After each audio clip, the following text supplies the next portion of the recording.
Ladies and gentlemen, the Speaker of the House of Representatives, Faustino Boji D. III, will now address the body.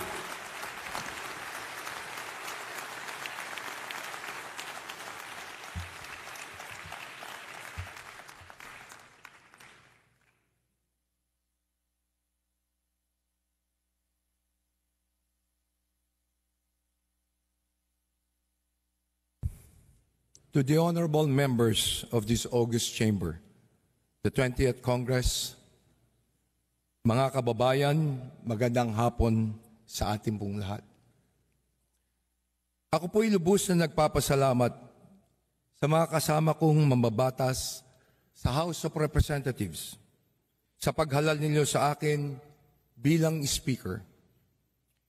Hindi ko po ito inaasahan. Matapos ang ilang dekadang paninilbihan bilang lingkod bayan mula pa kabataang barangay hanggang gobernador ng Isabela,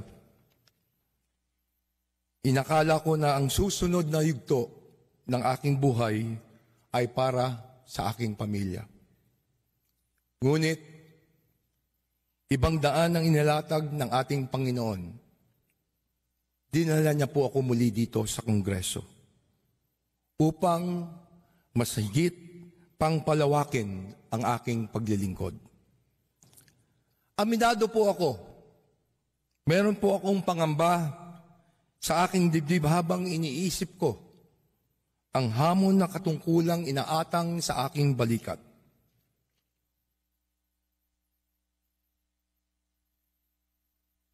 Patid ko po na marami sa ating mga kababayan ang nasasaktan at nagagalit na dahil sa mga kasalukuyang kaganapan. Naiintindihan ko po kayo. Bilang anak ng lalawigan ng Isabela, alam na alam ko po ang mga pagsubok na dala ng matinding bagyo, ang pagkasira ng mga bahay at buhay tuwing tumataas ang tubig baha. Sa ngalan nila, tinatanggap ko ng buong kababang loob ang hamon ng pagiging Speaker of the House. Ako na ho ang unang magsasabi sa ating mga kababayan. Meron po kaming pagkukulang. Kami po ay nagpapakumbaba sa inyo. Nakikiusap po kami na sana bigyan nyo kami ng pagkakataong ituwid ang mga maling kalakaran at linisin ang aming hanay. Nakikiusap po kami na magbigyan niyo pa kami ng tsansang makuha muli ang inyo pong tiwala. Ako po ay kaisa ng ating mahal na Pangulo sa kanyang layunin na linisin ang pamahalaan upang tayo ay bumangon muli. Under my leadership, this House will change. I will not defend the guilty, and I will not shield the corrupt.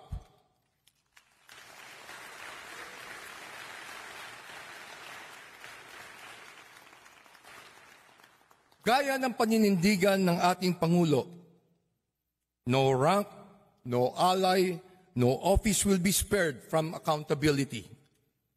We must strengthen the Oversight Committee and fully cooperate with the Independent Commission of Infrastructure. Our duty is not to protect each other. Our duty is to protect the Filipino people.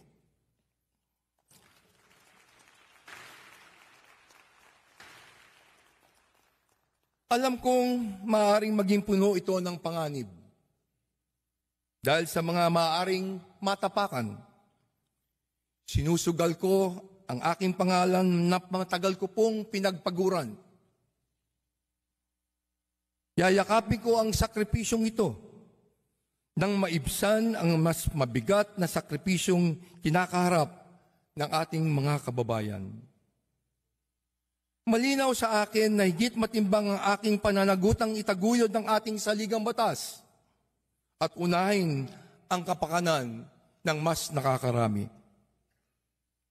Hindi ko hayaan ang sino man na membro dito sa 20th Congress na gamitin ng Kongreso para sa kanyang personal na interes.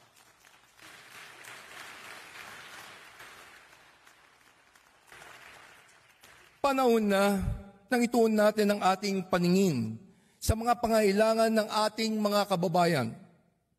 Sila ang rason kung bakit tayo naririto.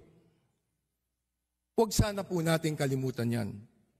Sila ang unahin natin bago ang pangsariling kapakanan. Kung meron pong dapat na managot sa mga umuugong na mga paratang na ito, titiyakin natin na magiging patas ang mga pagdinig at kung meron mang mga pangalang nabanggit sa mga pagdinig na ito, may mga tamang forum para sila ay makapagpaliwanag. Tayo po ay magiging transparent at accountable sa ating mga gawain. Kung kinakailangan makipag-ugnayan sa mga naglalabas ng saloobin, ako po mismo ang harap para makipag-usap.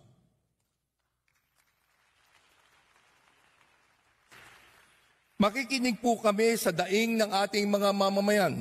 Makikinig po kami sa inyong mga boses.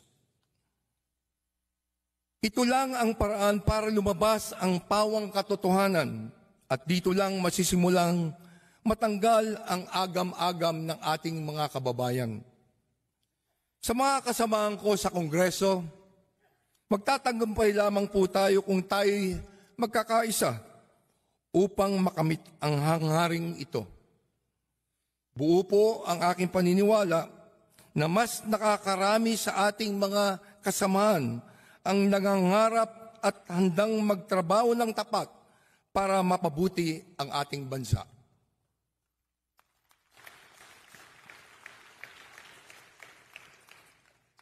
Hindi ko po magagawa itong na nag-iisa. Kailangan ko po kayo. Kailangan po natin ang bawat isa. Kaya kukunin ko itong pagkakataon na to na ipabot sa ang ating pong pasasalamat sa dating speaker sa kanyang bukas palad na pakikipagtulungan para maisakatuparan ang isang maayos na transisyon at natatanging hangarin na ito.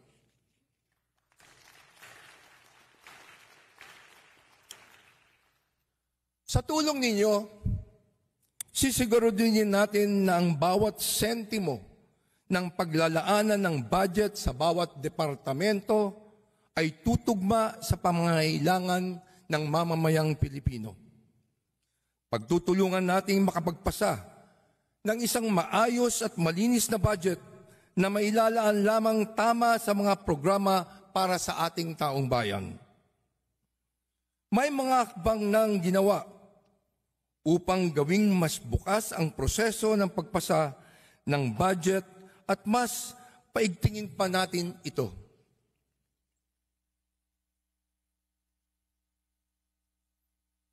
Ako po ay handang makinig sa iba't iba nating tinig upang higit ng makaunawa.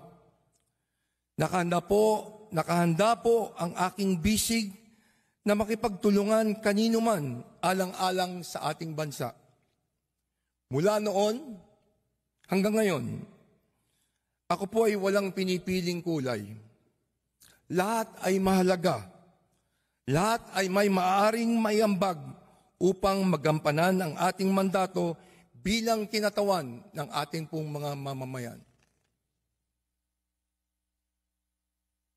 Sa ating pong mga kababayan, hinihiling ko po na magpatuloy tayong magmatsyag at magbantay. Tanging kayo lamang po ang makakapagsabi at makakapagpasya kung dapat bang ibigay ninyo muli ang tiwala sa amin. Kayo ang magiging bahagi ng reforma para masiguro natin sa darating na mga araw ang kapakanan ng taong bayan ang mauuna. Ngayon na po ang oras, hindi bukas, hindi sa susunod na mga araw. Sama-sama tayong babangon, sama-sama tayong kumilos, sama-sama tayong maglingkod. Hindi magiging madali ang ating tatalakayin. Alam kong magiging mahirap para sa ating lahat. Pero gaano man kahirap, kung ito naman ang nararapat, kung ito naman ang tama, ito ang kailangan nating gawin at pagtulungan.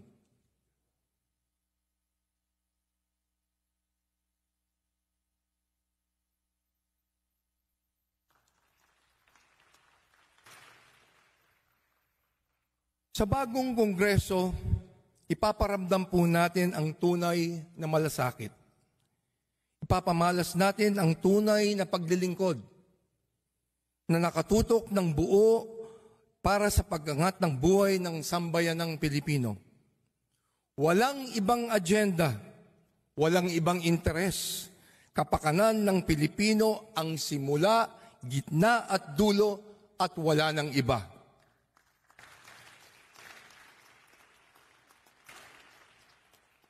Sa lahat ng ito, hindi tayo hatulan sa ating mga salita, kundi sa ating mga gawa. Hindi tayo husgahan sa ating mga pangako, kundi sa ating pagtupad. Kaya inihakayat ko ang bawat isa na sama-sama nating isulong ang isang bagong Pilipinas na matatag, marangal at nagkakaisa. Muli, maraming salamat sa inyong pagtitiwala. Pagpalain nawa tayo ng puong may kapal.